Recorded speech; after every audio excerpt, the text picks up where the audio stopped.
Hey everyone, how y'all doing? I hope you're all in great health today and full of peace. As always, we're going to dive into a gut-wrenching story that is sure to stir your emotions, test your patience, and maybe even get you heated. This is the story of a wife who made an enormous sacrifice only to be repaid with the ultimate betrayal. Picture this. For 5 long years, this wife worked relentlessly to pay for her husband's entire medical school education until he graduated. But what did she get on graduation day? Instead of a thank you, she received divorce papers. Her husband told her arrogantly, "We are no longer on the same level. I am ashamed to have such an ordinary wife." After the divorce, the wife vanished without a trace. However, 1 year later, her ex-husband, now a doctor, panicked and searched for her desperately. What had happened to him? Well, before we dig deep into this story, I always ask you to keep supporting the Griot's Stories channel. If you haven't yet, make sure you hit the like button. And so you don't miss any of our most exciting and recent narratives, subscribe and activate the notification bell while you wait. How about a quick roll call? I'd love to know where you're watching from. Please write your name, your city, and the word present in the comments below. Thank you all so much. All right, without further ado, let's dive right into the story. That morning, thunderous applause echoed through the grand auditorium of the Morehouse School of Medicine. Among the joyful families, Amara Nima sat with overwhelming emotion. She subtly dabbed at the corners of her moist eyes to keep the tears from falling. She looked toward the stage. There, her husband, Keon Sterling, stood tall, dressed in his cap and gown, holding the medical degree he had just received from the dean. 5 years. 5 years of waiting, sacrifice, and unimaginable hardship had finally paid off. Amara smiled. It was a genuine smile, one that felt a little stiff from the years of fatigue. She looked down at her own slightly rough hands, hands that hadn't known the luxury of a manicure in the last 5 years. These hands had been busy kneading dough to bake pastries for local coffee shops before dawn and typing up reports late at night at the office. They were the same hands that massaged Keon's back when he complained of exhaustion after long nights studying. Amara had taken on 2 jobs. She had sold her great-grandma's inherited jewelry and suppressed all her own desires, all for one single dream, to see Keon in a white coat. Beside her, Keon's mother, her mother-in-law Zola Sterling, wore the proudest expression. "My Keon is finally a great doctor," Mrs. Sterling exclaimed to a guest sitting next to her, soaking up the congratulations. Mrs. Sterling looked elegant in a designer suit and an impeccably swept-up hairdo. She glanced sideways at Amara, who wore a simple dress. For a long time, Mrs. Sterling hadn't hidden her dislike for Amara, who came from a humble background and, in her opinion, wasn't up to the standard of her brilliant Keon. But Amara didn't care. Keon's love was enough for her. The graduation ceremony ended. Keon approached them with a broad smile, but that smile was directed mainly at Mrs. Sterling. He embraced his mother tightly. "I did it, Mom," he said. "Of course, son. Mama always knew you were exceptional," Mrs. Sterling replied, patting his back. Amara stepped closer to hug her husband. "Congratulations, darling." Keon accepted Amara's embrace with a certain stiffness. He quickly let go of her. "Yeah, thanks. We're having dinner tonight at that new high-end spot that just opened. I made a reservation. Let's celebrate," Keon said, but his eyes didn't meet Amara's. Amara's heart felt a little hurt by the coldness, but she tried to understand. Perhaps Keon was tired or just overwhelmed with emotion. "Sure, sweetheart. Whatever you want," Amara replied softly. That night, the 3 sat in an upscale restaurant overlooking the dazzling Atlanta night skyline. Amara felt a bit out of place. It was the most expensive venue she had ever been to. She saw Keon, who had changed into an expensive-looking designer shirt, sitting with overwhelming confidence. Mrs. Sterling couldn't stop taking pictures of Keon to post on her social media. "Honey, all our effort is finally over. Now we can start a new life," Amara said, trying to initiate a warm conversation. Hearing that, Mrs. Sterling snickered. Kian's effort, you mean, Amara? My son is a hard worker. He's a doctor now. Of course, his life will be new. He deserves the best. Amara fell silent at the sarcastic comment. She waited for her husband to defend her, to say it had been a joint effort, but Kian said nothing, busy examining the menu. After ordering the food, there was a brief silence. Kian cleared his throat and looked at Amara. This time, his gaze was difficult to interpret.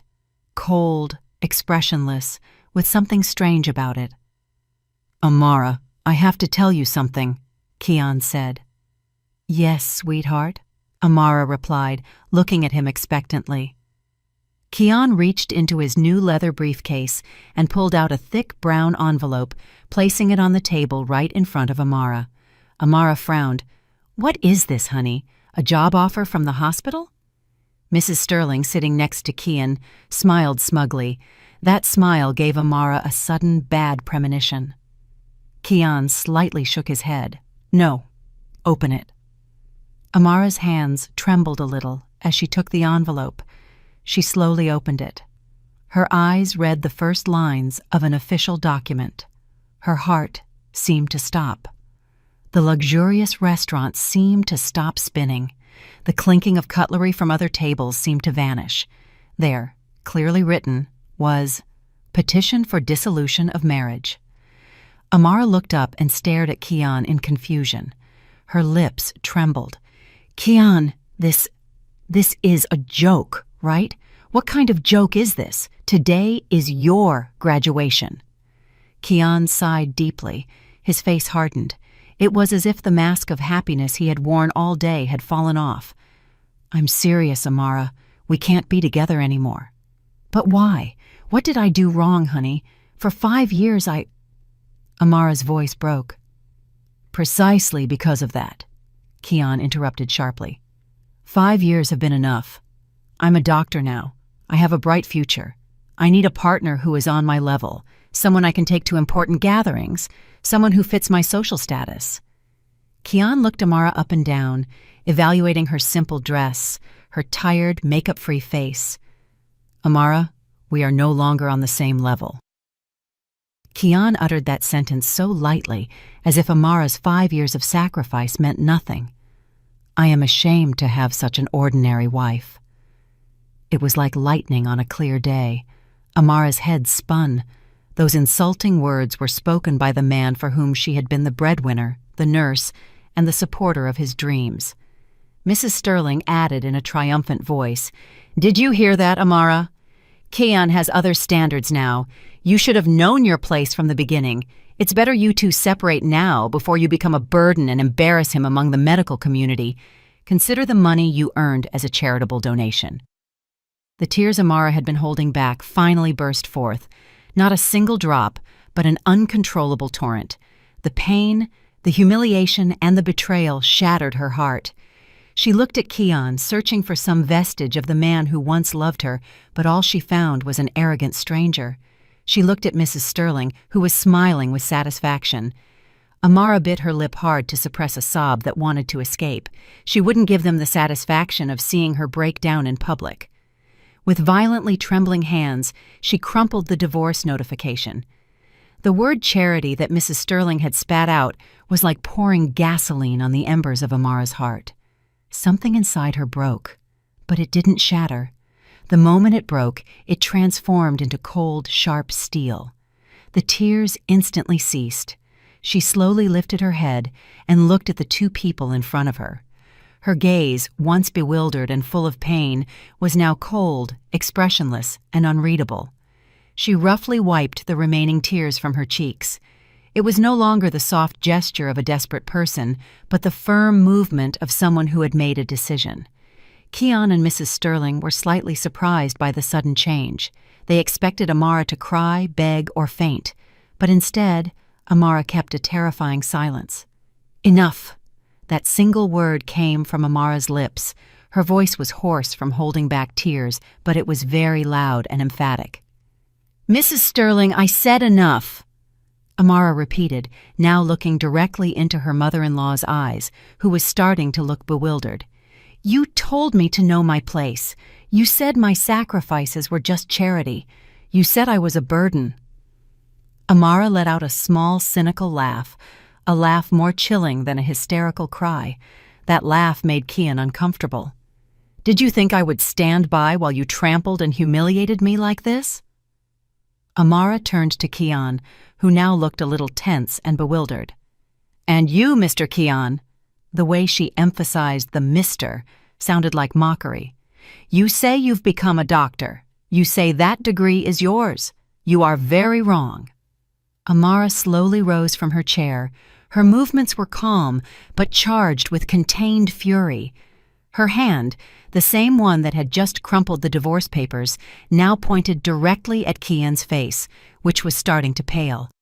"That degree is mine too!" Amara's voice suddenly rose an octave. It startled Kian and Mrs. Sterling, and even caused patrons at the next table to turn and look. Amara didn't care. "Every dollar that led you to that graduation is my sweat!" Amara shouted. Her voice trembled with repressed emotion. "Every thick textbook you bought was food I took from my own mouth. Every night you slept comfortably before an exam, I was awake until dawn prepping bakery orders. You," Amara jabbed Kian's chest with her index finger, "you only borrowed my body, my energy, and my whole life for the last 5 years to buy that degree." Her chest rose and fell, her breathing ragged as she contained the anger that reached her very soul. "You said, I'm not on your level."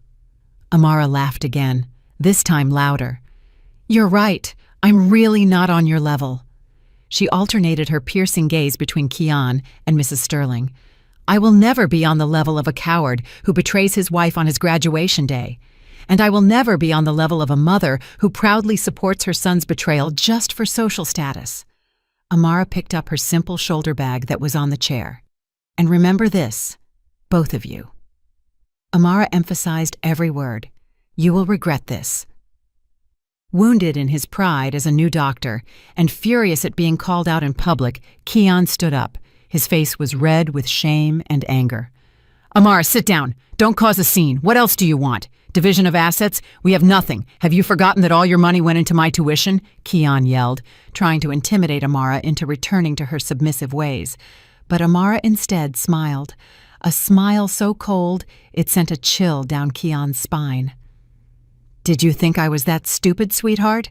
Amara pulled out her mobile phone. She no longer cared about the stares of the people around them. "Did you think I hadn't noticed your disgusting behavior for the last 6 months? You started hiding your phone every time I passed by. You started coming home late with the excuse of group projects, even though your clothes smelled like another woman's perfume.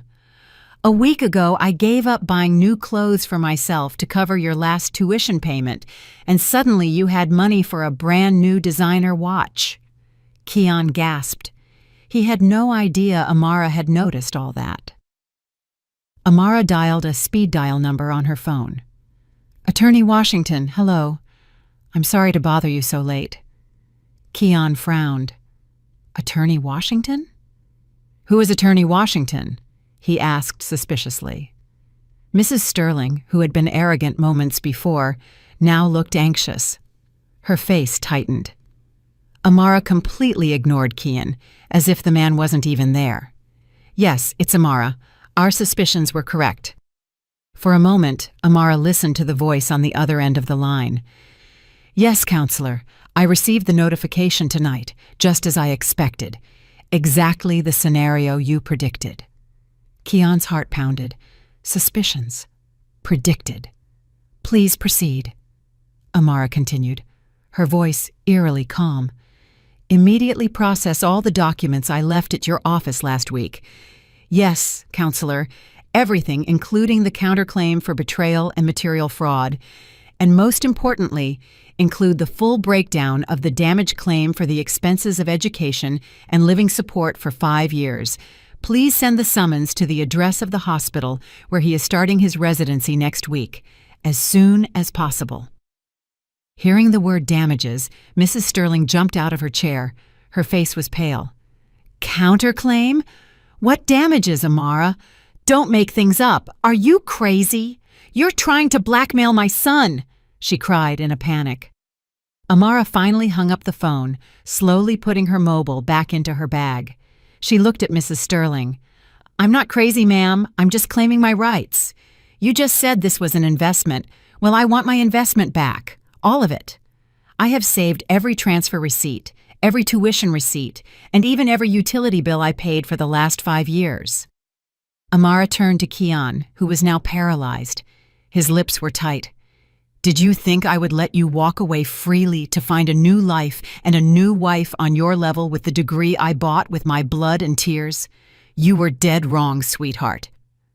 Amara picked up the divorce notification that was on the table in front of Kian and Mrs. Sterling. She didn't tear it up. Instead, she folded it carefully and put it in her bag. This will be excellent additional evidence in court. Thank you. I will not sign your divorce papers, Amara said firmly, but I will divorce you, and I will make you pay for every drop of my sweat before you can proudly wear that white coat. Without another word, Amara turned, walked out of that luxurious restaurant with a steady stride, leaving Kian and Mrs. Sterling frozen at the table in front of the expensive food they had ordered and hadn't even touched. That night, Amara didn't cry anymore. The burning fury had dried all her tears, leaving only steel determination.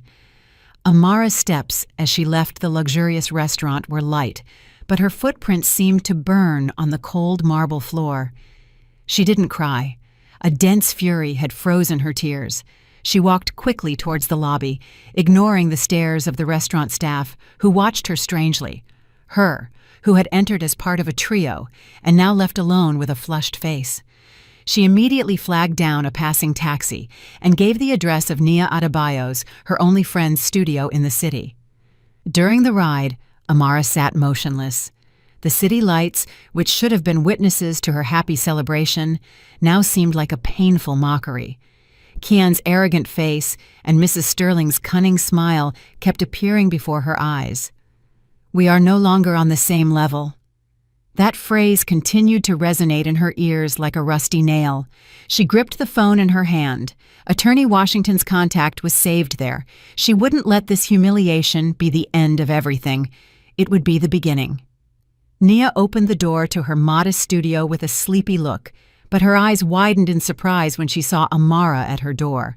Amara, what are you doing here at this hour? Shouldn't you be celebrating Kian's graduation?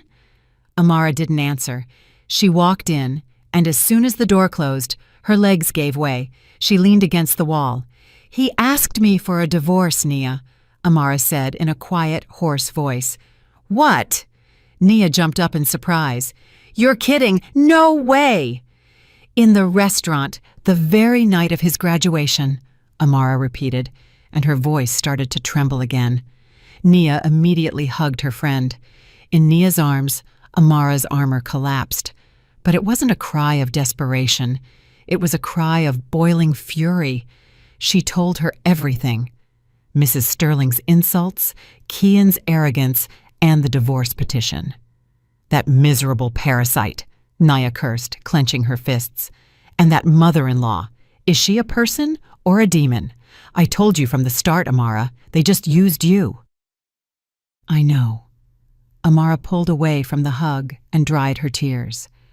I've already called a lawyer, Attorney Washington. Nia was stunned. A lawyer? Since when? For 6 months, Amara paused. Since I realized Kian was starting to change. Since I found evidence he was transferring money to another account behind my back, I just needed the final proof, and tonight he gave it to me. A few weeks later, the atmosphere in the mediation room at family court was very cold and tense. Amara, dressed in a simple but neat dress, sat upright. Her face was calm and expressionless. Beside her, Attorney Washington, a middle-aged man with a calm but sharp appearance, organized a thick file on the table. Across from them, Kian and Mrs. Sterling sat nervously. Kian, who was about to start his residency at a prestigious hospital, looked haggard. Mrs. Sterling kept whispering in his ear with a pale face. Attorney Washington's summons, which detailed the counterclaim and the damage claim for $500,000, had completely ruined their celebration mood.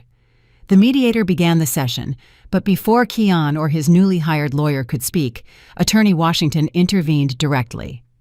"Thank you for your time. My client, Ms. Amara Nima, is here today to respond to Mr. Keon Sterling's divorce petition. However, we reject that petition." Keon looked up. "What do you mean, you reject it, Amara?" We reject it," Attorney Washington interrupted firmly, "because it will be my client who files the divorce petition, and we have already filed it." Attorney Washington handed a stack of papers to the mediator, a divorce petition based on betrayal, material fraud, and psychological abuse. "That's slander!" Mrs. Sterling shrieked. "Don't make things up!" Attorney Washington ignored her. "And we are also attaching a claim for damages for all the educational and living expenses my client covered for 5 years to finance Mr. Sterling's medical studies." Attorney Washington opened the thick file in front of him.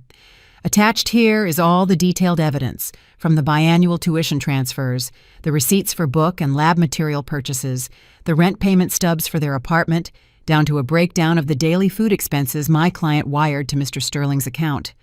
The total amounts to $500,000. $500,000. Keon gasped, and his face instantly turned pale. $500,000 was an astronomical sum. His starting salary as a resident wouldn't even reach a tenth of that amount in a year.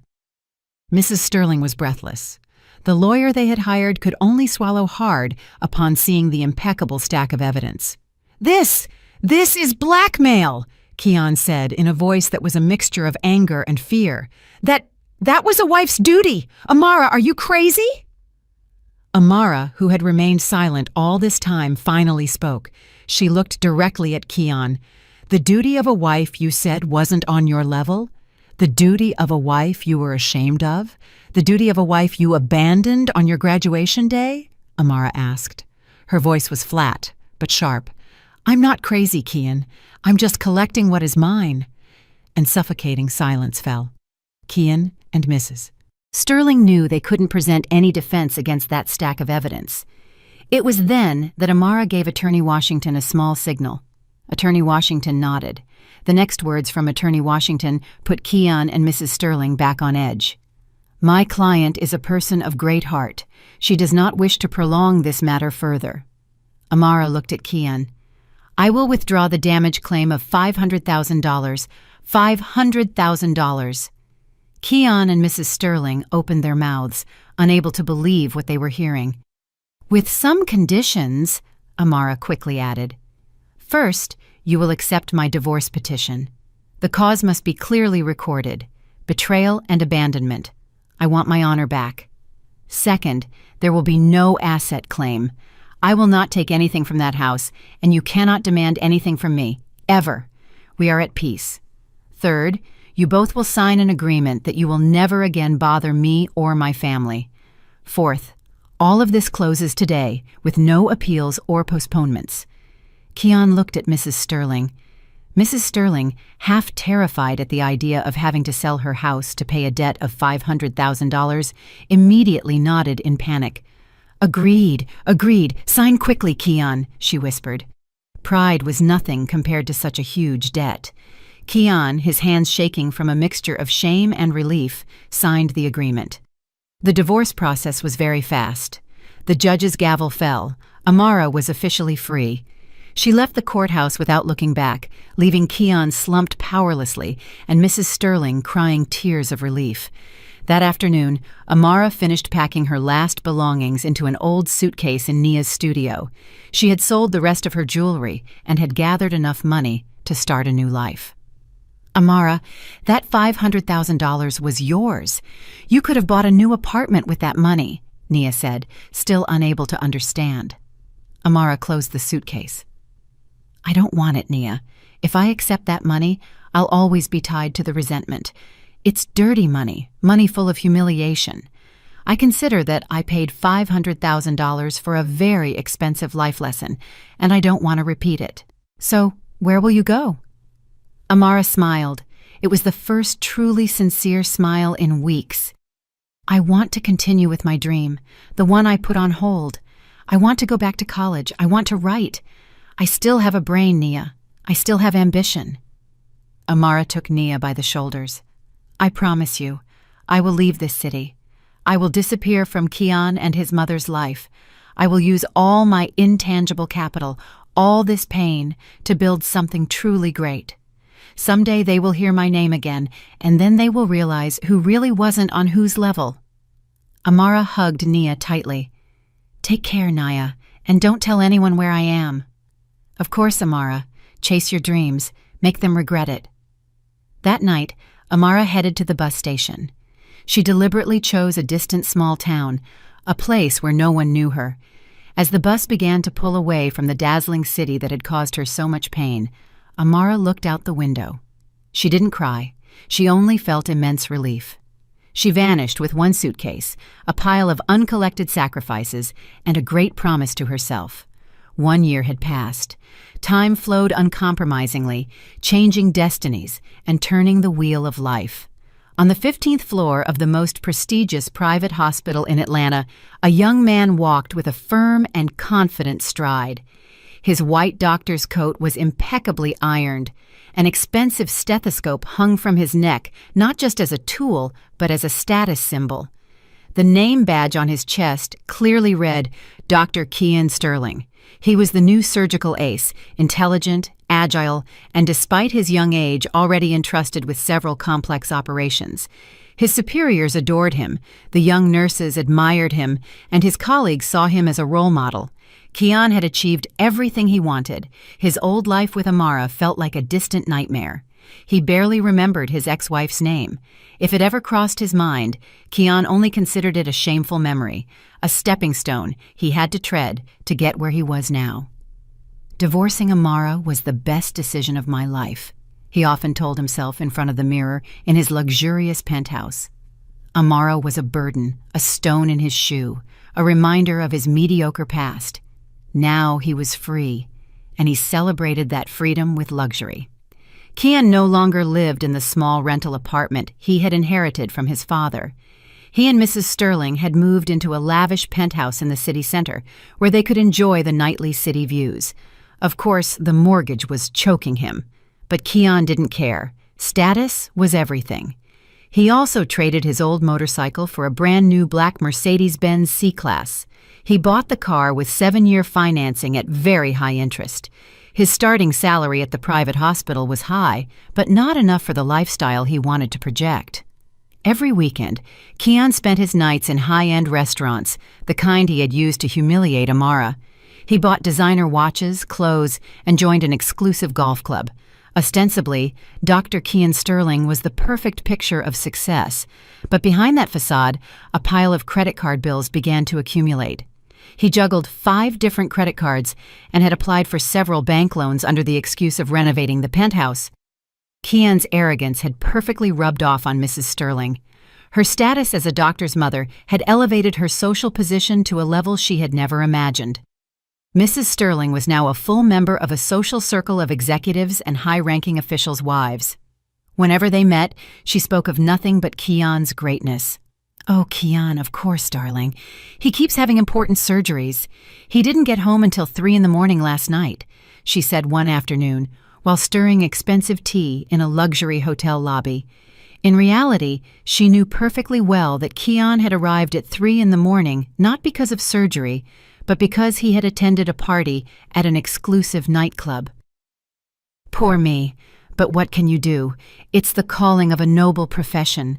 That boy is so dedicated. The new penthouse, you say, darling? Mrs. Sterling continued as if answering a question. Oh, well, it's modest. 3 bedrooms with a city view. Kian insisted his mother move in. He said she had to be comfortable in her old age. He's such a good son. Mrs. Sterling constantly pressured Kian to find a new partner quickly. Kian, you're a top doctor now. Don't make the wrong choice with your wife again. Look for someone on your level. Professor Evans' daughter is beautiful and graduated from an Ivy League school. Or how about Sarah, the daughter of the hospital director next door? Remember, marriage is now a social investment for your career. She lectured Kian almost daily. Kian simply nodded, enjoying his new status as the most coveted bachelor. The days passed in a cycle of ostentation and debt.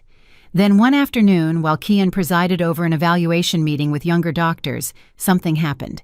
He was speaking with authority, pointing at the presentation screen, when he suddenly felt dizzy.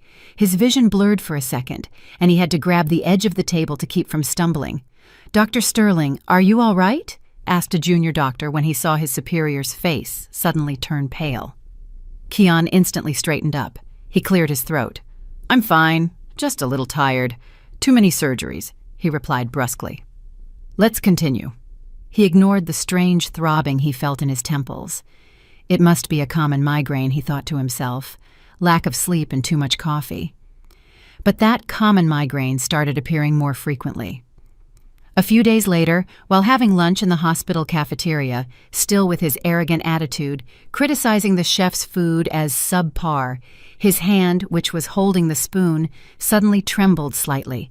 The tremor only lasted a few seconds, but it was enough to make his heart skip a beat. "What is this?" he thought to himself. He clenched his fist under the table, trying to control the shaking. He blamed the air conditioning being too cold. That night, in his luxurious penthouse, the symptom manifested itself more strongly. He had just taken a hot shower and was preparing to go out to a dinner Mrs. Sterling had organized to introduce him to a woman. He was standing in front of a large mirror, adjusting an expensive tie. Suddenly, the world around him seemed to tilt. His head throbbed intensely, as if thousands of needles were piercing it. His vision completely blurred, and a loud ringing echoed in his ears. He staggered backward, hitting the dresser behind him. Expensive perfume bottles fell to the floor. "What? What's happening?" Kian whispered, clutching his head, which felt like it was about to explode. He collapsed onto the floor. He couldn't breathe. A cold sweat drenched his face and shirt. As a doctor, danger alarms sounded in his head. This was not common fatigue or a migraine, but his enormous ego refused to admit it. He couldn't be sick. The great Dr. Kian, at the peak of his career, couldn't be sick. He crawled to the medicine cabinet and pulled out 2 high-dose painkillers. He swallowed them without water. 15 minutes later, the pain slowly subsided. He still felt a residual throbbing, but he looked at the broken mirror on the floor. His face was pale. The phone rang. It was Mrs. Sterling. "Kian, where are you? Sarah and her family are waiting. Don't embarrass your mother." Kian took a deep breath, trying to gather his remaining strength. "Yes, Mom, I'm coming. There's traffic," he lied. He stood up. His body was still trembling slightly. He washed his face and fixed his hair again.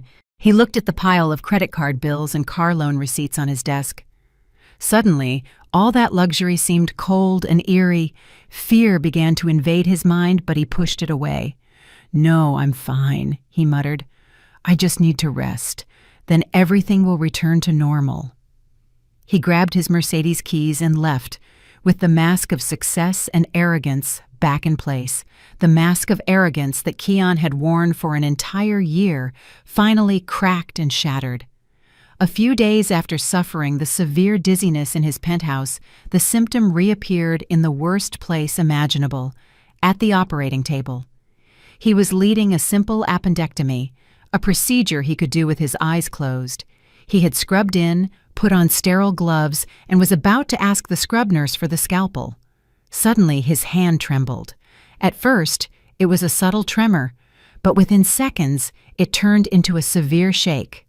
The scalpel he had just received almost slipped from his hands. "Doctor," his assistant said cautiously behind his mask. His eyes showed perplexity. Time seemed to stand still in that cold operating room. Kian looked at his own hand, stunned. He couldn't stop it. Cold sweat, drops the size of corn kernels, began to soak his temples. I... He tried to find an excuse.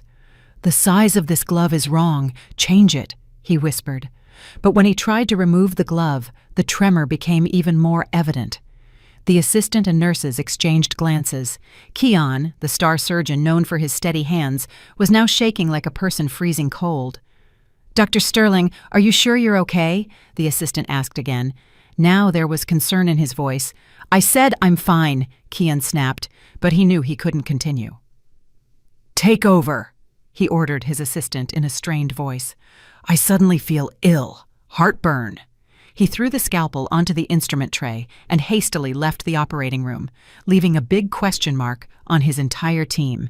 He ripped off his mask and surgical cap in the hallway and leaned against the wall. He was breathless. This was no longer fatigue. It wasn't a migraine. It was something that was going to destroy his career, his pride, his future. Everything depended on the firmness of that hand, and that hand had just betrayed him. He arranged a secret meeting outside working hours. He scheduled an appointment for 9 o'clock at night, long after consultation hours. He swallowed all his pride and went to the office of the chief of neurology, Dr. Avery.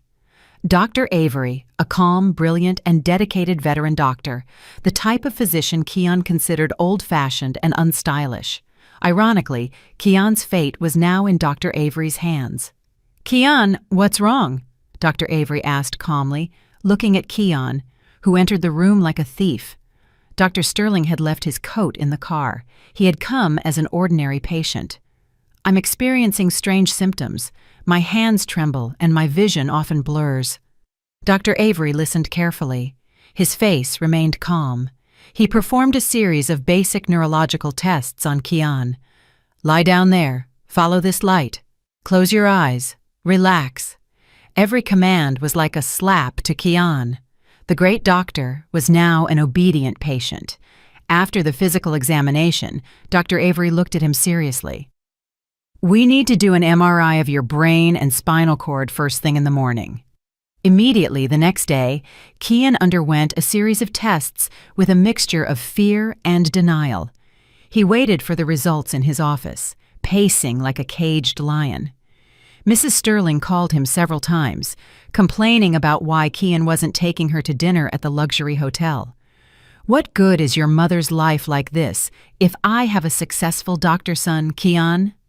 I'm busy, Mom, Kian shouted and hung up. His phone rang again. This time, it was Dr. Avery. The results were ready. Kian, can you come to my office now? Kian's heart sank. With heavy steps, he went to Dr. Avery's office. The veteran doctor was already waiting for him. The results of Kian's MRI were displayed on the large computer screen behind his desk. Dr. Avery did not mince words. Kian, sit down. Dr. Avery looked at the screen. Look at this.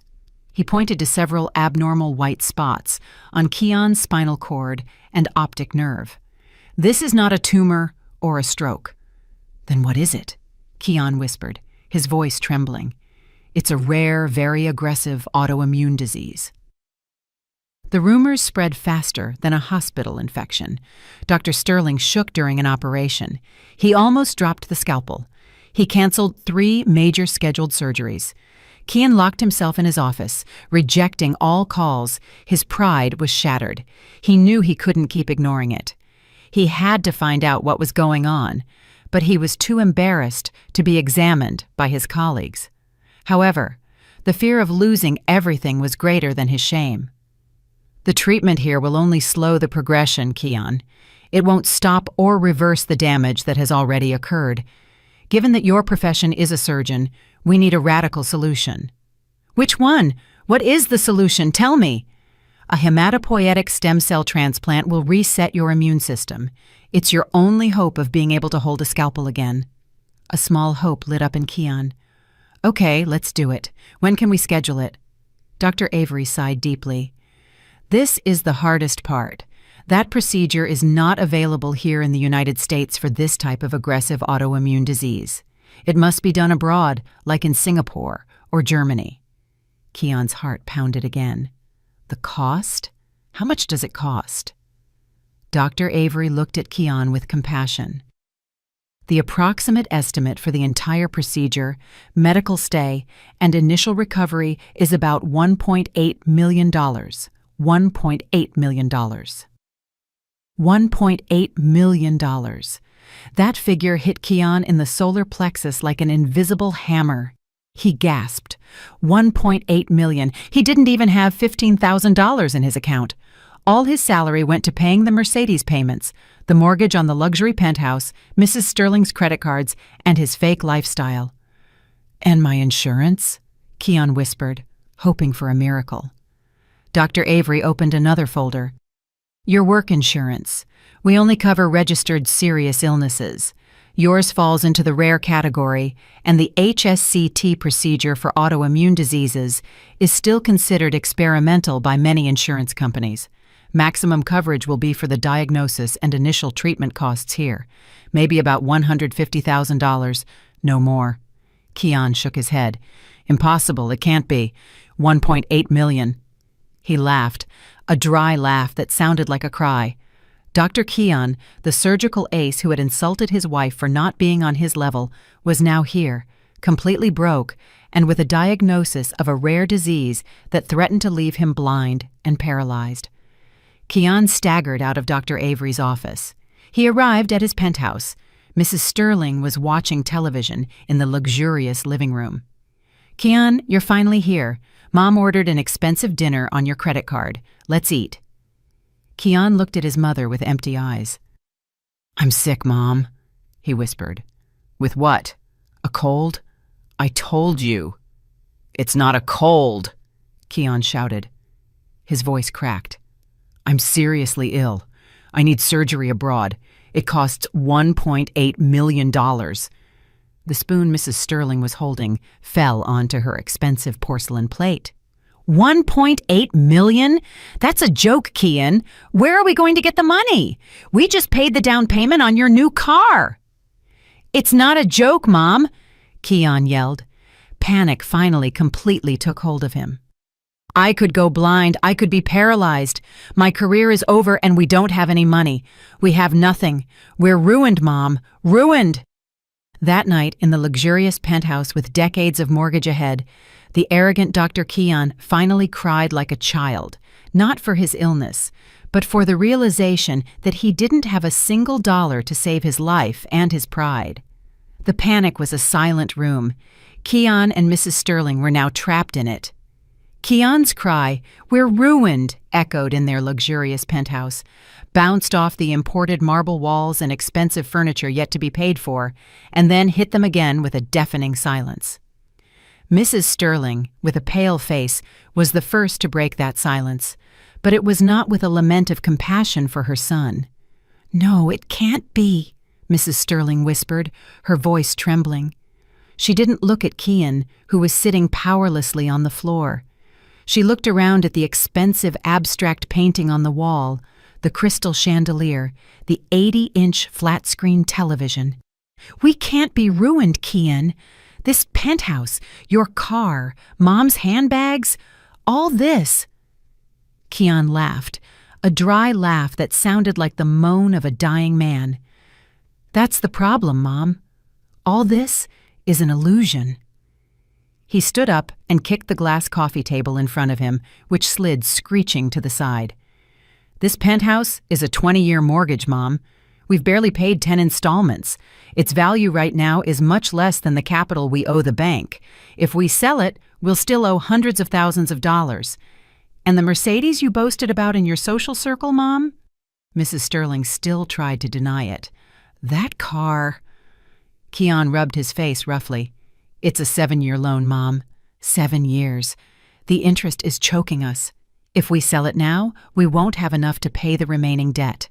We have nothing, only debt. Debt everywhere." Mrs. Sterling gasped. She thought of the designer handbags she had accumulated in her closet. Her heart sank.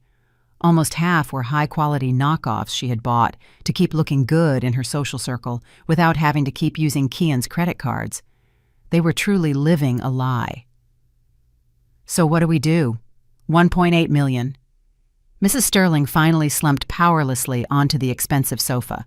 "My friends, those in the social circle, Mrs. Jenkins, the bank director's wife, Mrs. Washington, the construction magnate's wife, surely they can help. They won't let their friends suffer." That vain hope burned for a moment. Mrs. Sterling picked up her phone with trembling hands. She called Mrs. Jenkins. A cheerful voice answered. "Hello, Zola. What's up at this hour?" "Darling, darling, please help me. Help me." Mrs. Sterling instantly burst into hysterical tears. "It's Kian. Kian is very sick, darling. He needs a $1.8 million surgery. Please, darling, lend me some money." There was a brief silence on the other end of the line, and that cheerful voice instantly disappeared. $1.8 million? Oh my goodness, Zola, that's too much. Oh, I'm sorry, Zola. My husband is in an important meeting abroad and I can't bother him, and I'm very busy preparing for a charity event. I'll call you later, Zola. Click. She hung up. Mrs. Sterling was stunned. She tried calling again. Busy signal. She called Mrs. Washington.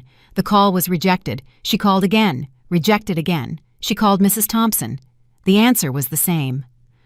"Oh, Zola, we also need funds for a renovation right now. It's a bad time." All the friends in the social circle who had praised her were now avoiding her like the plague. Mrs. Sterling threw her phone onto the sofa. "They're all liars. They're mean." Kian looked at his mother with disgust. "Now you realize they are only your friends when you have something to show off, just like my friends." Now it was Kian's turn. He couldn't depend on his mother. He had to act on his own, but his pride as a great doctor forbade him to beg. He tried calling some medical colleagues he considered close. "Hello, Marcus. Sorry to bother you so late." Kian called his surgeon colleague, Marcus Vidal. "Oh, Dr. Sterling, what's up? What's going on?" Kian swallowed. "Look, Marcus, a really good real estate investment opportunity has come up for me abroad. I urgently need liquidity, between $500,000 and $1 million. Do you have anything?" A snicker was heard on the other end of the line. "Wow, Dr. Sterling is playing in the big leagues of investment now. I give up, doctor. With your new Mercedes and new penthouse, you're much better at making money." "Sorry, doctor. I just paid the down payment on my son's house, so I'm broke. Good luck with the investment." Click. He hung up. Kian let out a choked moan. Everyone thought he was rich. What irony. The arrogance he had built for a year had become a boomerang that now prevented him from receiving help. He tried calling 2 other doctors. The response was similar. "Sorry, doctor. I don't have any money right now." Desperate, Kian swallowed the last remnants of his pride. He arranged an appointment with the hospital director. He had to confess his illness. Perhaps the hospital could grant an emergency loan to its best employee. In the director's cold office, Kian explained his situation without drama, only with medical facts. The director listened with deep compassion. "Dr. Sterling, I'm very sorry. This is very shocking news. Of course, we will help you get the maximum out of your insurance." "But, Director, the insurance only covers $150,000. I need $1.8 million, Kian pleaded. His arrogant attitude had completely disappeared. "Couldn't the hospital grant me a loan? I don't care if they deduct it from my salary for 10 or 20 years. The director slowly shook his head. "Dr. Sterling, we are a medical institution, not a bank. We cannot allocate such a large sum for a personal loan to an employee, not even for you. Our regulations are strict. The maximum we can do is support you with the $150,000 from the insurance. For the rest, I suggest you try to use your personal assets, your car, your penthouse."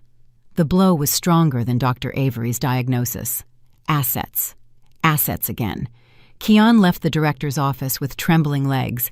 He was officially at a dead end, with no friends, no colleagues, no institutions, no assets. He was alone. The following days were hell. Kian was forced to request medical leave. The hospital management approved it very quickly. Too quickly, as if they were relieved to get rid of a doctor with hand problems. The rumors started spreading uncontrollably. Kian's symptoms worsened. That morning he woke up, and the edge of his left visual field was slightly blurry, as if a thin veil covered it. The disease was not waiting. He sat in the living room of his dark, luxurious penthouse. The expensive curtains were drawn. Mrs. Sterling was locked in her room. Crying or sleeping, Kian didn't care. He looked at the phone in his hand. His contact list was so full, but he felt so empty. He began to delete names. Mrs. Jenkins, blocked. Marcus Vidal, flatterer. Sarah, gold digger. He deleted dozens of names. His phone screen now only had essential names. family from his hometown who had no money, and then his finger stopped at the N. Nia Adebayo. The name stayed there. Nia, Amara's friend, the only person who might know where Amara was. His ordinary ex-wife, whom he had abandoned for not being on his level. Extreme shame burned Kian's face. Contacting Nia was the most low-down option. It was the most complete admission of defeat. It was proof that he had completely failed. But on the other hand, Amara was the only person in this world who had given him everything without conditions. He remembered Amara's last words in the restaurant. "You will regret this." The regret was here now, not as a simple feeling of guilt, but as a concrete, suffocating regret in the form of a verdict of blindness and paralysis. He looked at Nia's name on the screen. His hand trembled violently from illness and desperation. He had to do it. He had no other choice. The courage Kian had boasted, the one he had used to humiliate Amara and as a shield of arrogance in the hospital, was now the size of a speck of dust. He stared at Nia's name on his mobile screen for almost an hour. His hand, now with a more severe and hard-to-control tremor, rose and fell several times to press the call button. Each time he tried to press, he seemed to hear Mrs. Sterling's cynical laugh and his own arrogant voice in his ears again. "We are no longer on the same level." The shame burned his throat like stomach acid. Contacting Nia was raising the white flag. It was admitting that Amara, the ordinary woman he had abandoned, was his last hope. As he hesitated, his left eye throbbed again. The blurry shadow at the edge seemed to grow denser. The fear of blindness was much sharper than the shame. He inhaled sharply, abandoning his pride.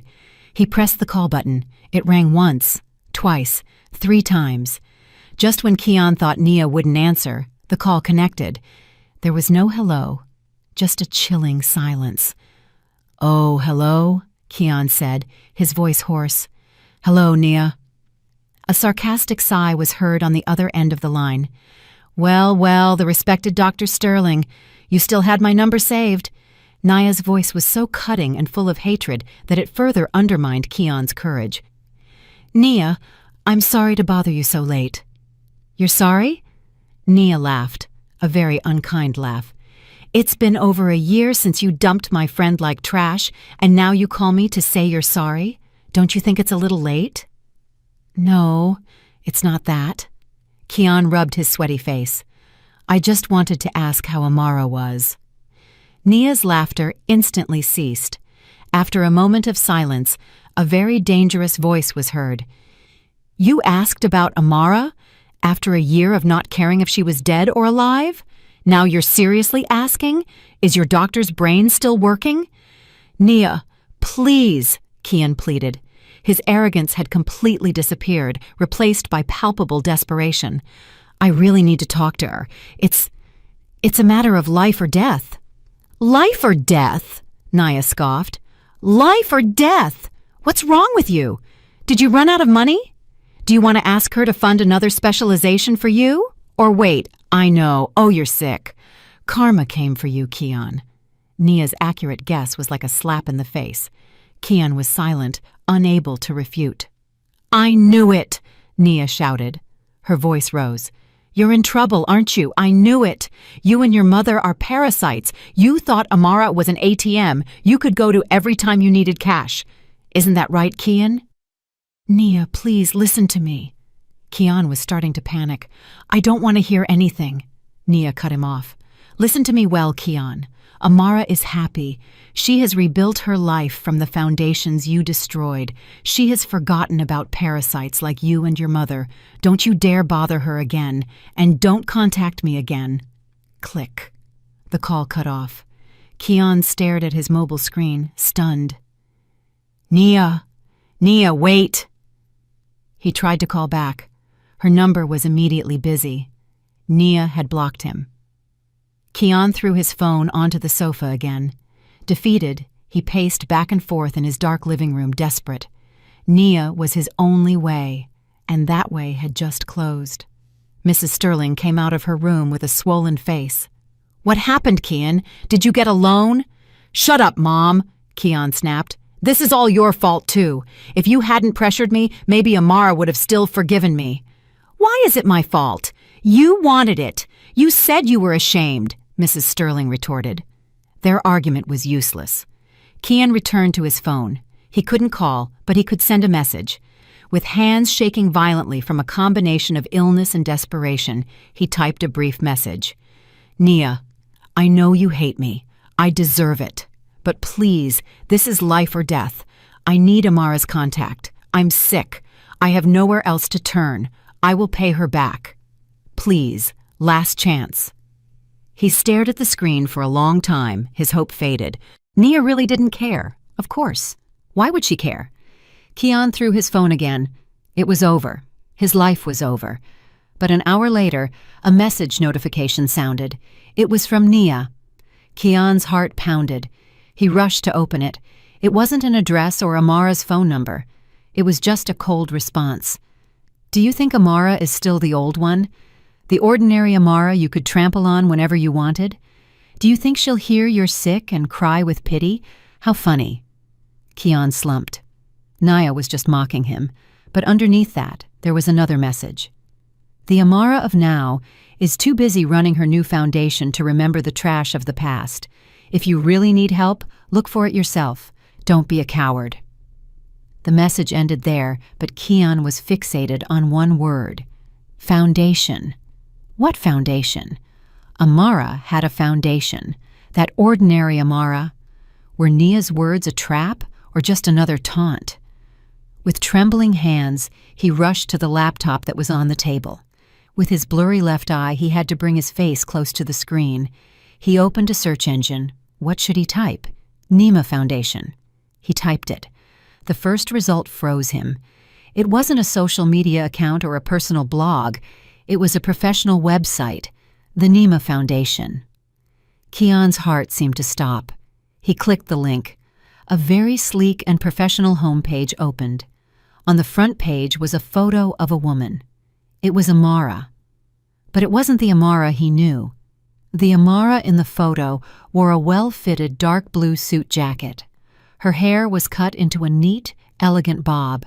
She was standing in front of a modern building, smiling slightly at the camera. Her smile was no longer the soft smile of a submissive wife. It was the smile of a leader, dignified, confident, and cold. On the lobby wall of the building behind her was a large silver plaque that read, "The Nima Foundation, broadcasting good, building the future." Keon scrolled down with trembling hands. He read the section about the foundation, founded by Amara Nima, author of the autobiographical bestseller, The Debt of Dreams. The Nima Foundation is a nonprofit organization dedicated to helping those struggling to get ahead. Author of a bestseller? When had Amara written a book? He continued reading. He reached the Our Main Programs section. There were several, and his eyes fixed on the main program, the Scholars Beacon Grant. Full scholarships and emergency surgery funding for outstanding medical students from underserved backgrounds. The laptop almost fell off his lap. Keon felt a lump in his throat. This is impossible. It's a joke. It's a nightmare. His ex-wife Amara, whom he had insulted for not being on his level, was now the founder of a huge foundation dedicated specifically to funding the education and emergency surgeries of medical students. The irony was so painful, so cruel, that Keon felt nauseous. He rushed to search for news about Amara. He found dozens of articles, interviews in business magazines, interviews on morning television shows. Amara's face was everywhere. Amara Nima, turning pain into real action. With millions of dollars from book royalties, the Nima Foundation is poised to shape generations of new doctors. Keon looked at the laptop screen and then at the pile of debt collection letters on his desk. He clutched his left eye, which was starting to ache. Nia was right. The Amara of now was not the Amara of before. She was someone who was out of his league. She was the person who held the key to all his problems, and she was the person he had hurt the most in this world. The laptop screen remained lit, projecting a cold blue light into the dark penthouse living room. Amara's face, smiling with dignity from the Nima Foundation website, was a stronger slap than Dr. Avery's diagnosis. Keon didn't sleep all night. He just sat, paralyzed. In one hand, he held the MRI results. The other trembled uncontrollably. His left eye now felt very uncomfortable. His field of vision was narrowing. The disease was not giving him time to think. The irony of the situation was too cruel, too perfect. The woman he had abandoned for not being on his level was now the only person in this world dedicated specifically to helping cases like his. In her room, Mrs. Sterling was no longer crying. She was simply silent. The shock she had experienced was so great that she could no longer process reality. Her social circle had stopped inviting her. Her additional credit cards had been blocked by the bank. She was now trapped, just like Keon. Keon knew he had no other option: shame, pride, arrogance. All that meant nothing if he went blind and paralyzed. He had to go see Amara. He had to shed the last remnant of his pride. The first problem arose: cash. He didn't have $1. All his credit cards were maxed out. He looked at his Mercedes keys on the table. Useless. The finance company had the papers. He glanced at the luxury watch on his wrist. It was the only asset he owned, and he had also bought it in installments on his credit card. He took it off. "Damn it," he whispered. He put on a jacket to cover his pajamas and rushed out. He headed to a pawn shop near the market, a place he would have once looked at with disdain. Yes, Dr. Sterling had to wait in line with people pawning fake gold jewelry. The luxury watch was appraised at a very low price. He was only left with enough for a round-trip city bus fare to the Foundation's address and one meal. He chose the cheapest option: the city bus. The journey to the downtown business district, where the Nima Foundation's address was located, felt like a walk to the gallows.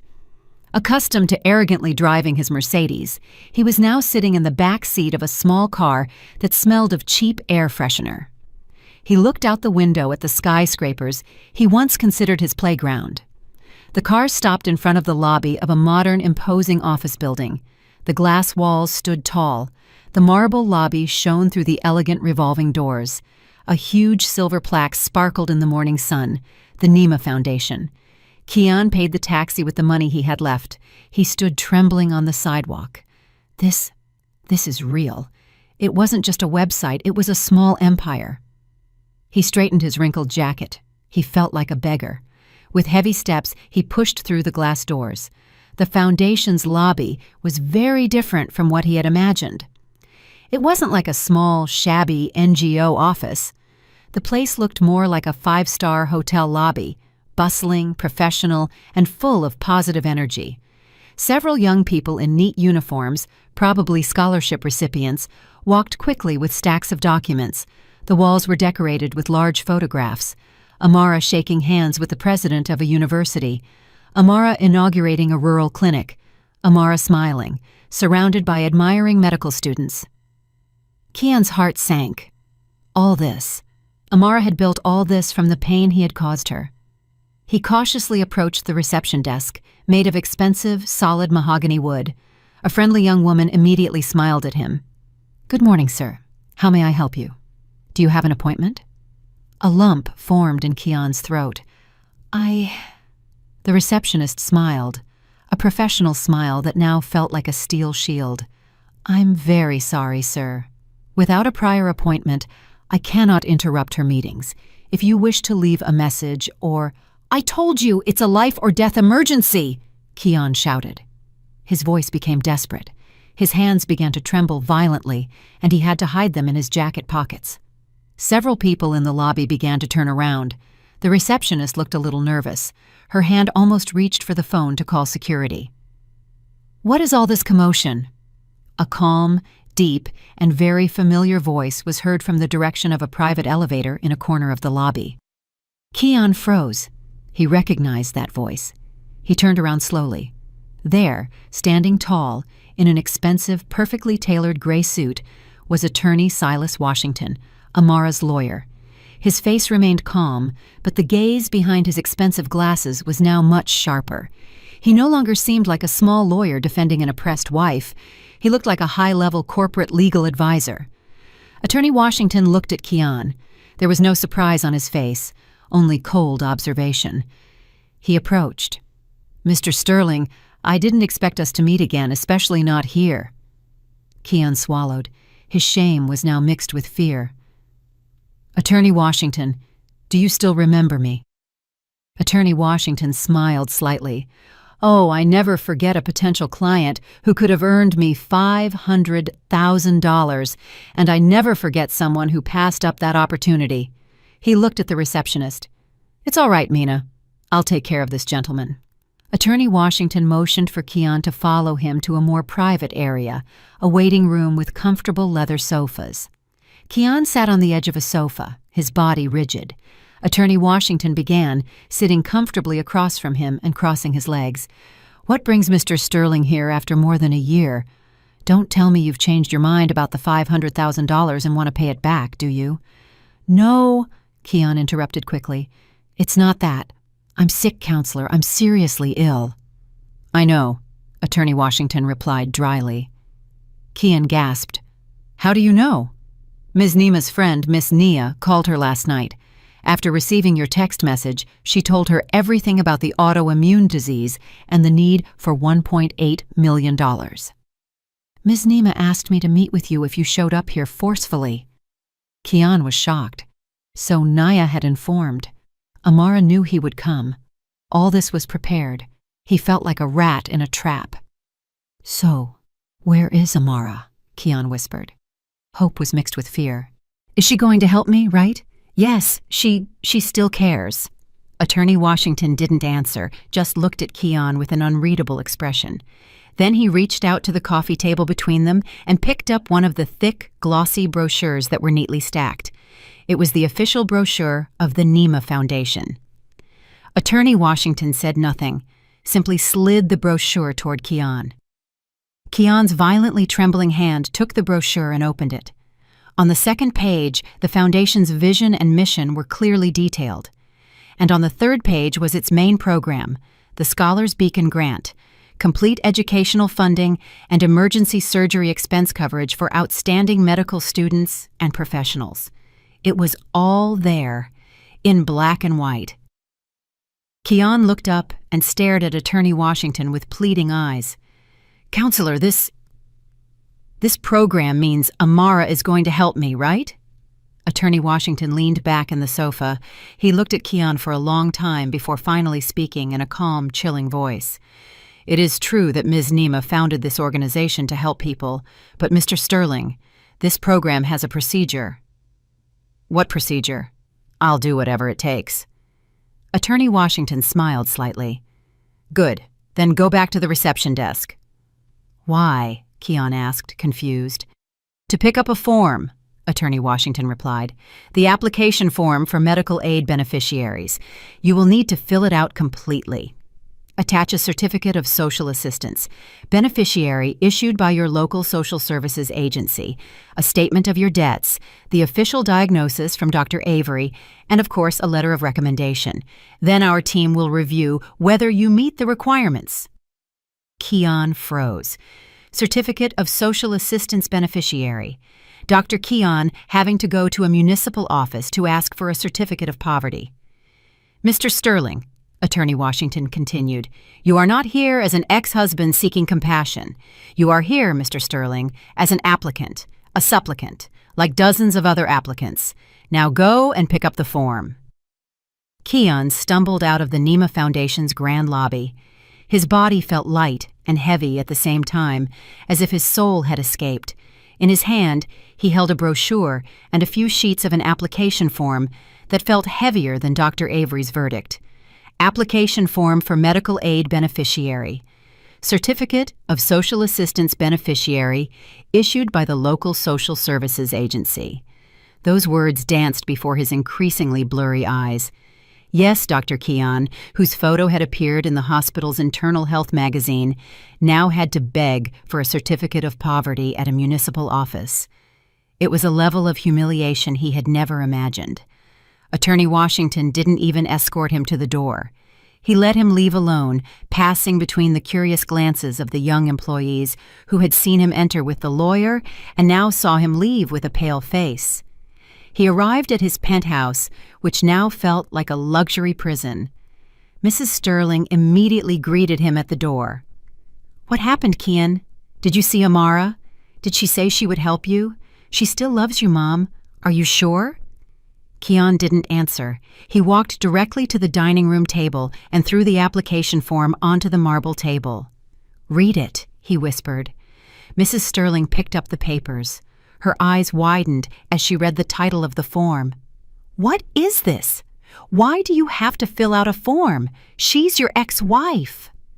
Then her eyes fell on the list of requirements. Attach certificate of social assistance beneficiary issued by the local social services agency. Mrs. Sterling's voice sharpened. "Amara is crazy. She wants to humiliate us. She wants to make us beg." "She succeeded, Mom," Kian yelled. His voice cracked. He punched the wall next to him, but his fist trembled so much that it felt weak. "She managed to turn me into a beggar. Do you think I have another option, huh? Do you want me to go blind? Do you want to push my wheelchair in this penthouse that the bank will foreclose on next month?" Mrs. Sterling was silent. Her face was pale. Reality hit her mercilessly. "Grab your bag, Mom," Kian ordered coldly. "We're going to the social services office right now." "But Kian, I'm embarrassed," Mrs. Sterling wailed. "What are you more ashamed of? Going to the social services office or having the debt collectors come and throw you out of this penthouse in front of all your social circle friends?" Mrs. Sterling couldn't argue. With a trembling body, she got dressed. She deliberately put on large sunglasses and a face mask, hoping no one would recognize her. The trip to the social services office was the most humiliating of their lives. They couldn't drive their Mercedes, whose taxes were overdue. They had to take a city bus that dropped them right at the peeling door of the municipal office. As soon as they entered, all eyes were on them. Employees busily typing, other citizens queuing for aid. They were a sharply contrasting sight. Mrs. Sterling with her hidden knockoff handbag, and Kian, the young doctor with a familiar face, now sitting in a cracked orange plastic waiting chair. "Hey, isn't that Dr. Sterling from the Heights?" whispered one employee to his colleague. "Yeah. What's he doing here?" "This is the social assistance window." Kian simply lowered his head, clenching his trembling hands on his knees. Mrs. Sterling pretended to be busy with her phone, although the screen was off. When their turn came, Kian approached the window with heavy steps. "Good morning, sir. How may I help you?" "I want to apply for a certificate of social assistance beneficiary," Kian said in an almost inaudible voice. The employee looked up in surprise. "Excuse me, sir. For whom?" "For me, Kian Sterling." The employee looked him up and down. "You're Dr. Sterling, the one from the Heights, right? Excuse me, but you don't look like it." "I'm sick," Kian shouted. His voice rose. "I'm seriously ill. I need a $1.8 million surgery. I don't work anymore. I'm ruined. I have no money. Just give me the form." The entire office fell silent. All eyes were on Kian. Mrs. Sterling wanted to faint right there. This humiliation was worse than death. After a process that felt like an eternity, filled with looks of suspicion and sharp whispers, that precious piece of paper finally was in Kian's hands. Certificate of Social Assistance Beneficiary. The municipal office stamp felt like a red-hot mark burning his palm. That night, Kian couldn't sleep. He sat at his desk under a dim reading lamp, filling out page by page the NEMA Foundation application form. Applicant name, Kian Sterling. Profession, inactive surgeon. He reached the debt status section. He wrote everything one by one, swallowing his pride with every movement of the pen, the Sterling Heights penthouse. Mortgage, $1 million. Mercedes C-Class vehicle loan, $225,000. Bank, a credit card, $25,000, Bank B. Credit card, $25,000. Bank C, personal loan, $15,000. The total reached $1.3 million. In the assets owned section, he wrote one word, none. He attached the Certificate of Social Assistance Beneficiary, copies of all his debt collection letters, and Dr. Avery's diagnosis. It was a perfect dossier of his bankruptcy and his failure. The next morning, he returned to the foundation building. This time, his appearance was even more disheveled. He hadn't shaved, his eyes were red. He handed the thick file to the receptionist, Mina, who received it with the same professional smile. "Yes, sir. I have received the dossier. Our review team will process it. Please wait." Kian waited in the lobby. 1 hour, 2, 3. He saw people passing by. He saw cheerful medical students, probably funded by Amara. Just when he thought they would tell him to leave, Attorney Washington appeared from the elevator. "Mr. Sterling, Ms. Nima will receive you now." Kian's heart seemed to stop. It was time. He followed Attorney Washington like a lamb to the slaughter. They went up in the private elevator to the penthouse floor, the highest one. The elevator doors opened directly to a very spacious office. The walls were glass, offering a 180-degree view of the city. In the center of the room, behind a huge, neat mahogany desk, Amara was sitting. Kian held his breath. The Amara he saw now was not the one in the photos. She was much more imposing. Her hair was pulled back in a neat, modern bun. She wore an elegant emerald silk blouse. Her face was subtly but firmly made up. She was reading something on her computer screen. She didn't look up immediately when Kian and Attorney Washington entered. "Ms. Nima, Mr. Sterling is here," Attorney Washington said softly. Amara finished reading, then slowly lifted her head. Her eyes were what had changed the most. Before, they were full of love and adoration. Now they were cold, calm, and sharp, like those of a bird of prey. There was no love or hatred, only calculation. "Mr. Sterling, please sit down," Amara said. Her voice was flat. Not Kian, but Mr. Sterling. Kian sat in a stiff chair across from Amara's desk. He felt like an accused man. Attorney Washington stood silently in a corner of the room. "We have reviewed your application," Amara began. Her voice was as calm as if she were talking about the weather. She picked up the MRI he had submitted. "The diagnosis of an aggressive and progressive autoimmune disease from Dr. Avery. Need for funds of $1.8 million. We have verified it with the Singapore hospital. The amount is correct." Amara turned to the next page. "And your debt status, a total of $1.3 million. Very impressive. You managed to squander so much money in just 1 year." Kian blushed with shame. Amara. Kian couldn't bear it anymore. He had to beg. "Amara, I was wrong. I was blind. Amara, I was arrogant. Amara slightly raised her hand, palm toward Kian, a small gesture with immense power that instantly silenced Kian. "Mr. Sterling," she said, her voice still flat, "I am not interested in your apologies. That is your personal matter and has no value in this business proposal." "Business?" Kian opened his mouth. "Of course. This foundation is a legal entity. $1.8 million is a very large investment to save a life. My team must review whether the asset to be saved is worth that cost." Kian felt stabbed. Asset. She considers me an asset. "Of course. You are a trained surgeon. You have a skill. It would be a shame for you to go blind or paralyzed." Amara looked at him steadily. "But you have a very poor track record in managing investments provided by others." That sentence hit Kian right in the heart. Amara was referring to the cost of his 5 years of tuition. Kian lowered his head.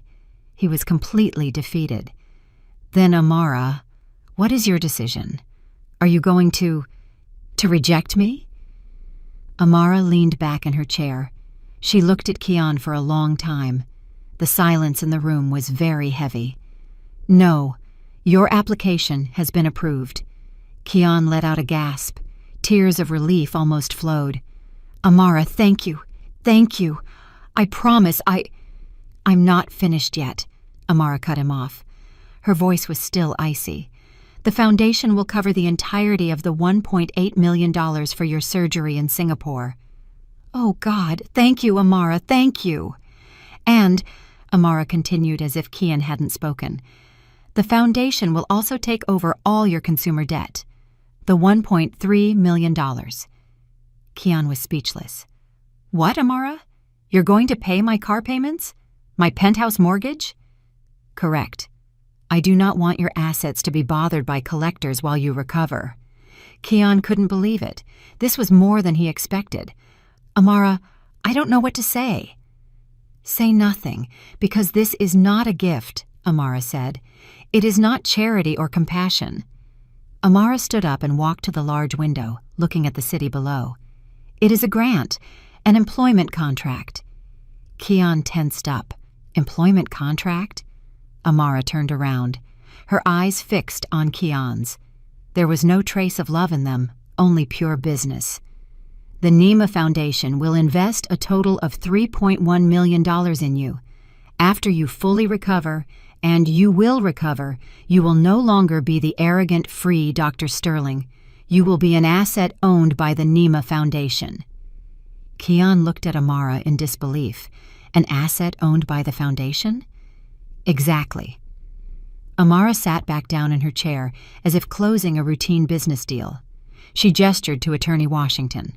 Attorney Washington stepped forward and placed a thick black leather folder on the desk in front of Kian. "Read it, Mr. Sterling," Attorney Washington said. "That is your employment contract." Kian's trembling hand opened the folder. Inside were not one, but dozens of sheets of dense legal contracts, including a debt assignment agreement and a dedication contract. Amara began to explain. Her voice was flat and emotionless, as if reading a financial report. "First, the foundation will settle the entirety of your $3.1 million in debt within 24 hours. $1.8 million for your surgery, and $1.3 million to pay off the mortgage, car loan, and all your credit cards." Kian swallowed. "Second, all assets related to those debts, the Sterling Heights penthouse and the Mercedes C-Class vehicle, will be seized by the foundation as collateral. Attorney Washington's team will handle the eviction tomorrow morning. You and your mother have until tonight to pack your bags." Kian gasped. "Eviction? But where will I live?" "Third, the foundation will provide you with basic accommodation for the duration of the contract, a room in our clinic staff residence. Fourth, this contract is binding. You will dedicate your medical career under the auspices of the Nima Foundation, taking into account that the foundation's total investment in you is $3.1 million, and the standard salary for a physician in our clinic is $4,500 per month." Amara picked up a calculator from her desk and typed in silence. "You will be under an exclusive dedication contract with us for 28 years. 28 years. Kian deflated. It was a life sentence. "However," Amara continued as if reading his mind, "if you perform exceptionally well, our foundation has an early release program for assets of excellence. If you can demonstrate exceptional dedication and service in a remote area, your contract could be reviewed." "Remote area?" Kian whispered. "Surely you didn't think I would assign you to a luxury hospital in Atlanta, did you, Mr. Sterling?" Amara smiled slightly. It was the first smile Kian saw, and it was the most terrifying. "You will be assigned to our service clinic in a small town in the Mississippi Delta, an 8-hour drive from the city." Kian bowed his head. He had no other choice. Sign a 28-year contract in a remote town, or go blind, paralyzed, and pursued by collectors in jail. "I'll sign," Kian whispered. "A wise choice," Amara said. She held out an expensive pen to him. Kian took the pen. His hand trembled violently, half from the illness, half because his fate had just been sealed. He signed every page Attorney Washington pointed to. "Good," Amara said, as soon as the last signature was completed. "Attorney Washington will take you to the bank to open a new account in the foundation's name and will prepare your departure for Singapore the day after tomorrow. Work hard, Dr. Sterling." Amara returned to looking at her computer screen, completely ignoring Kian, as if the meeting were over and Kian was no longer in the room. 2 days later, Attorney Washington's team arrived at the Sterling Heights penthouse. Mrs. Sterling, who thought Amara would change her mind and let them stay, cried hysterically, "Amara, you're wicked! How can you do this? This is our home. Where are we going to live?" Attorney Washington simply showed a valid seizure order. "I'm sorry, ma'am. This mortgage has been paid by the foundation. According to the contract, this asset becomes the property of the foundation. You have 1 hour to collect your personal belongings." The arrogant Mrs. Sterling had to force her clothes into a suitcase while listening to the gossip of the penthouse neighbors. Kian's Mercedes was towed from the underground garage. Mrs. Sterling was taken by taxi to a small, suffocating rental apartment on the outskirts of the city, whose first 3 months of rent were paid by the foundation. After that, she would have to fend for herself. Meanwhile, Kian underwent the operation in Singapore. Everything went well. Stem cell technology managed to reset his immune system.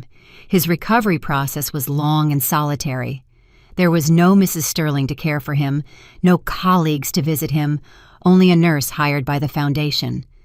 2 months later, Kian returned to the U.S. He was fully recovered. His hands no longer trembled. His vision was clear again, but he was no longer a free man.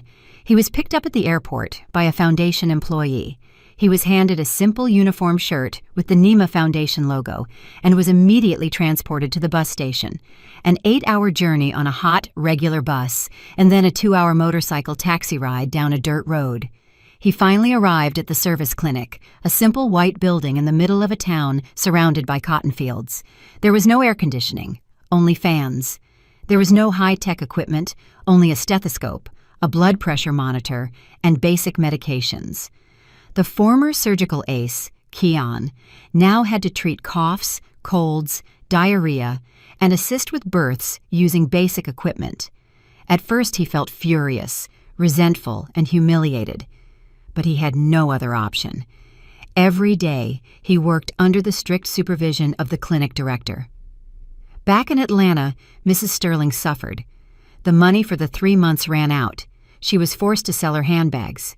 Yes, the same woman who had once humiliated Amara now had to work as an assistant in a restaurant, scrubbing dishes, struggling to survive. Every time she saw Amara's face on the television news as a prominent philanthropist, Mrs. Sterling could only cry in her small rental apartment with infinite regret. 6 months passed, and Kian began to get used to it. He started finding something that had been missing in his life: sincerity. He saw the patients in the town who were simply grateful for an examination. He helped a child with a broken arm using basic tools. He realized that the meaning of being a doctor was not luxury or status. One afternoon, a helicopter landed in the town field, surprising all the residents. Kian, who was treating a farmer's wound, looked up. Amara stepped out of the helicopter, accompanied by Attorney Washington. She had come for a routine inspection. Amara, dressed in a neat linen shirt, entered the clinic. She saw Kian, who was now slightly tanned by the sun. His uniform shirt was soaked in sweat. Amara did not greet him personally. She checked the medication inventory books and patient records. She stopped in front of Kian, who was comforting a child crying over an injection.